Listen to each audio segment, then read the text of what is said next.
വളാഞ്ചേരി നഗരസഭ വാർഷിക പദ്ധതിയുടെ രൂപീകരണ ഭാഗമായി വികസന സെമിനാർ സംഘടിപ്പിച്ചു. നഗരസഭ ചെയർമാൻ അഷറഫ് അമ്പലത്തിങ്ങൽ ഉദ്ഘാടനം ചെയ്തു. സെമിനാർ ഉദ്ഘാടനം ചെയ്തു.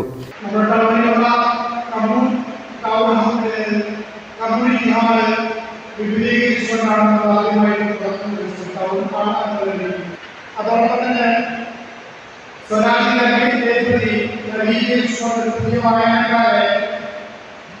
ആകർഷിക്കുന്ന രീതിയിലുള്ള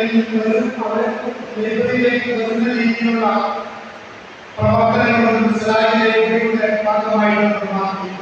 നഗരസഭ വൈസ് ചെയർപേഴ്സൺ റംല മുഹമ്മദ് അധ്യക്ഷയായി.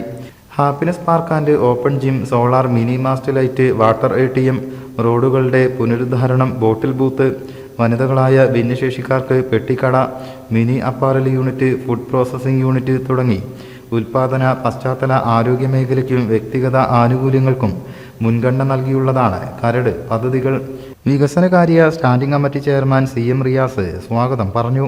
വിവിധ സ്റ്റാൻഡിംഗ് കമ്മിറ്റി ചെയർപേഴ്സൺമാരായ Mujeeb Valasi, Marath Ibrahim, Ruby Khalid, Deepthi Shailesh, councillor EP Achuthan, ആസൂത്രണ സമിതി vice chairman C Abdul Nasar, അംഗങ്ങളായ പറശ്ശേരി അസൈനാർ, സലാം വളാഞ്ചേരി, KV ഉണ്ണികൃഷ്ണൻ, മൂർക്കത്ത് മുസ്തഫ, സഫീർ ഷാ തുടങ്ങിയവർ പങ്കെടുത്തു. നഗരസഭാ സെക്രട്ടറി സീന നന്ദിയും പറഞ്ഞു. News bureau, Valanchery. നമ്മുടെ കുബൂസ് അത് നമ്മുടെ ഗൾഫിൽ കിട്ടുണ്ടായിരുന്ന കുബൂസില്ലേ, നിനക്കിഷ്ടപ്പെട്ട ആ കുബൂസ്.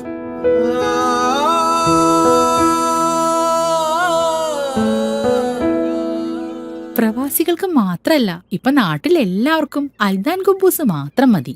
അൽദാൻ കുബൂസ് ഇപ്പൊ ന്യൂ ജനറേഷന്റെ ഇഷ്ട കുബുവല്ലേ. ഷുഗർ ഉണ്ടെങ്കിൽ ഗോതമ്പിന്റെ കുബൂസ് ആവാട്ടോ. മലയാളിയുടെ ഭക്ഷണ താല്പര്യങ്ങൾക്ക് ഇനി പുതിയ സ്വാദ്. അൽദാൻ ലെബനീസ് കുബൂസ്.